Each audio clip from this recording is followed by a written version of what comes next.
2E0 এবং খুবই সুন্দর মডেললেস একটা কালার, মানে এটা হচ্ছে 2E0 GDL মডেল, এটা 250 লিটার একটা ফ্রিজ। এটার উপরে হচ্ছে ডিপ এবং নিচে নরমাল, এবং এটার সাইডে কিন্তু আর্টিকুলিং সিস্টেম ভাই। হ্যাঁ, আর্টিকুলিং, ঠান্ডাটা খুব ভালো একটা সাপোর্ট পাবেন বাইরে থেকে। 250 না? 250। এটা রেগুলার প্রাইসে 42,790 টাকা আছে, এটা আমরা 20% ডিসকাউন্ট দিয়ে দিচ্ছি মাত্র 34,650 টাকা আছে ভাই। এত দাম কম, 34,650 টাকা। চিন্তা করেন ওয়ালটনের ফ্রিজগুলো এত পরিমাণ দাম কম এবং এত সুন্দর, মানে কোনটা রেখে কোনটা কিন্তু আপনি মাথা নষ্ট হয়ে যাবে। রাইট।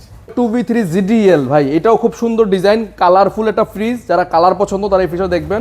উপরে হচ্ছে ডিপ, ডিপের মধ্যে লাইট আছে, টেম্পার গ্লাস করা আছে, এবং সাইডে হচ্ছে আর্টিকুলিং সিস্টেম 50-50, ডিপ নরমাল 50-50, খুবই সুন্দর, একদম খুবই সুন্দর ইউনিক একটা ডিজাইনের। এটা রেগুলার প্রাইস হচ্ছে 39,290 টাকা, এটা আমরা 20% ডিসকাউন্ট দিয়ে দিচ্ছি মাত্র 31,800 টাকায়। 31,800 টাকা। 1F3 176 লিটারের একটা মানে রুচিশীল ক্লাসিক্যাল একটা কালার দেখাচ্ছি, মিডিয়াম ফ্রিজ, একদম মানে খুব মানে ভদ্র একটা কালার। কালারটা সুন্দর আছে। হ্যাঁ, এটা 176 লিটার GDS মডেল 1F3, এটা উপরে ডিপ এবং নিচে হচ্ছে নরমাল। ঠিক আছে, যারা ছোট ফ্যামিলি বা মিডিয়াম সাইজের ফ্যামিলি তাদের জন্য এটা ঠিক আছে। তো এইটা রেগুলার প্রাইস হচ্ছে 33,990 টাকা, এটা আমরা 20% ডিসকাউন্ট দিয়ে দিচ্ছি মাত্র 27,500 টাকায়। চিন্তা করেন 30-এর নিচে চলে আসছে এত সুন্দর ক্লাসিক একটা ফ্রিজ 27,500 টাকায়।